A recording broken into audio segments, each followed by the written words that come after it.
Et si la meilleure façon de former les professionnels de la santé publique, ce n'était pas en utilisant les PowerPoint, mais c'était plutôt en utilisant un jeu de rôle immersif.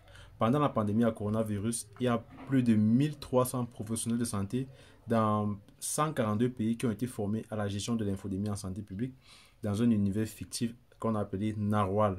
Moi, j'ai été également parmi ces 1300 professionnels de santé publique formés là. J'ai notamment participé à la deuxième cohorte et ce n'était pas simplement un e-learning, c'était une expérience humaine, ludique, intense, fondée effectivement sur la réalité du terrain. Les amis, on en parle dans cette vidéo. Bienvenue sur Parlons de santé publique, les amis. Si tu es nouveau sur cette chaîne, enchanté. Ici, on parle d'actualité sanitaire, on parle des concepts de santé, on parle de santé publique en général, on parle notamment de la recherche en santé. Ici, on parle beaucoup des articles de recherche qui sont publiés, des livres qui sont publiés. Et voilà, on donne aussi des conseils aux chercheurs, aux étudiants sur comment mettre en place leur protocole, leur activité de recherche.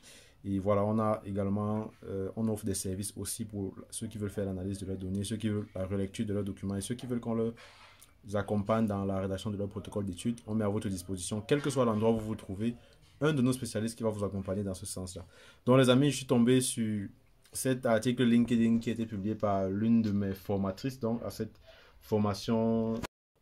Donc je disais, excusez-moi pour cette coupure, je suis tombé sur cette formation-là sur cet article LinkedIn là d'une de mes formatrices, Tina Bernat, qui donc évoquait le fait que voilà, elle a développé une formation en ligne là, et elle essaie dans cet article-là de donner les éléments positifs, donc c'est-à-dire l'origine de la méthode qui a été publiée, qui a été la stratégie de formation qui a été utilisée, comment est-ce que la fiction a été utilisée également pour créer, voilà, faire des simulations, mettre les gens en place, mettre les gens dans un contexte où voilà, ils sont vraiment face à une situation réelle, un problème de santé publique réel, auquel il faut appliquer des méthodes de santé publique pour éradiquer ce problème-là. Donc, euh, c'est un peu ça, les amis. Et donc, je voulais évoquer ça avec vous parce que je suis sûr que parmi ceux qui écoutent cette vidéo, il y a aussi des formateurs, des professionnels de la santé qui, justement, forment des gens chaque jour sur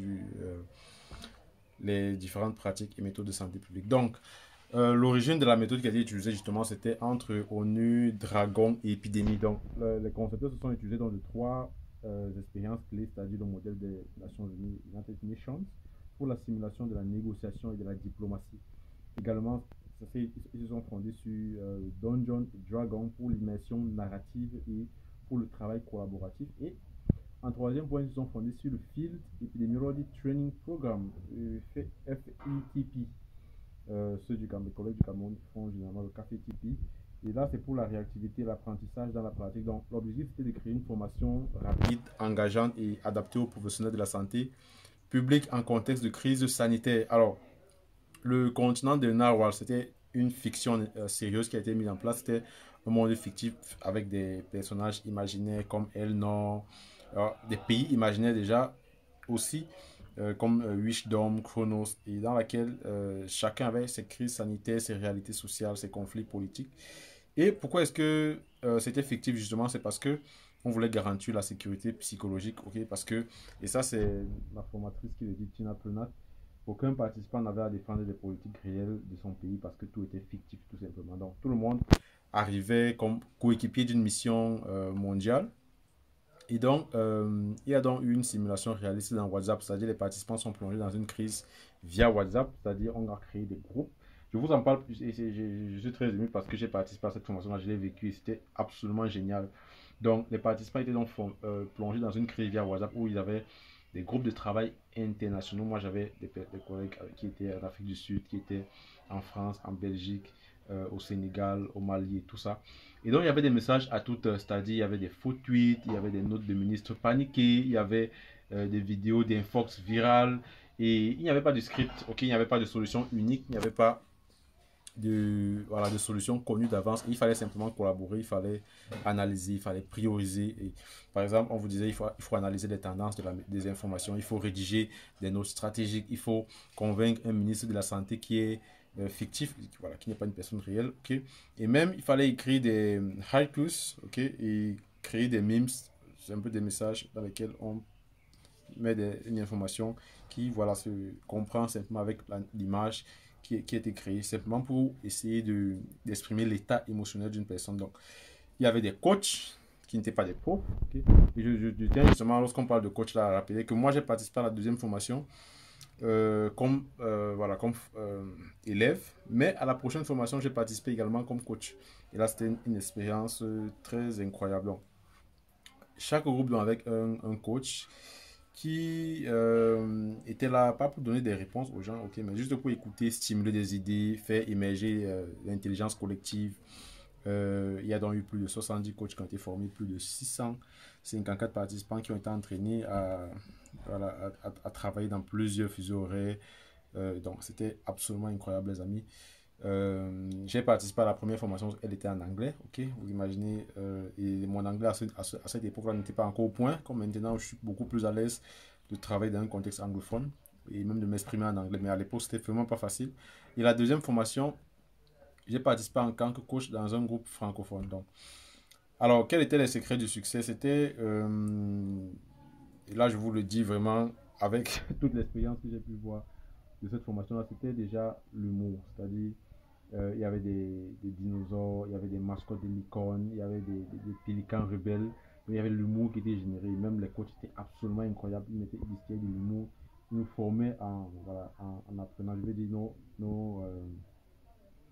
nos trainers. Voilà.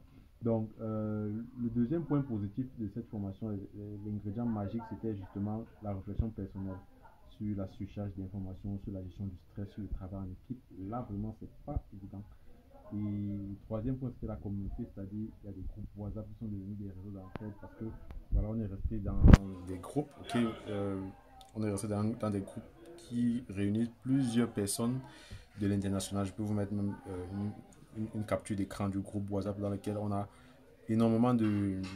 On discute beaucoup, on partage des informations. Donc, l'impact de cette formation est véritablement durable. Ok, c'est une formation qui n'était pas juste un cours, c'était une formation qui était vraiment une expérience transformatrice.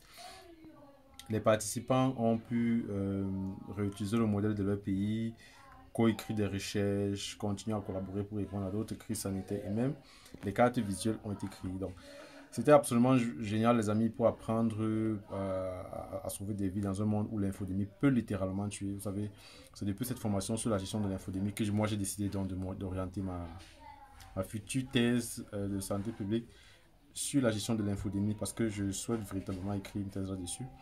J'espère que je vais y parvenir. Donc, il faut apprendre à penser très vite lorsqu'on fait cette formation. Travailler en équipe, c'est absolument incroyable. S'adapter, c'est un script.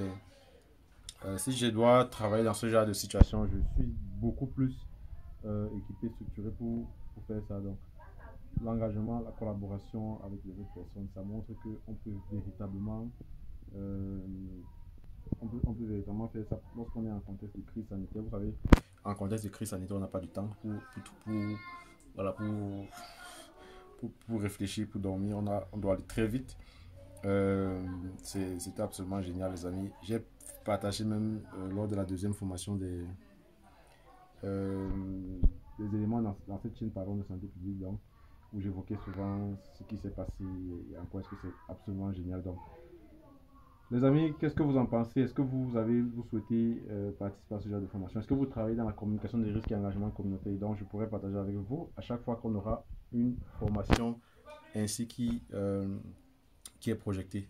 Donc, les amis, n'oubliez pas de vous abonner, n'oubliez pas d'activer la cloche de notification. J'espère que cette vidéo vous aura permis d'apprendre davantage sur comment est-ce qu'on peut mettre en place une formation virtuelle qui regroupe les gens de plusieurs zones.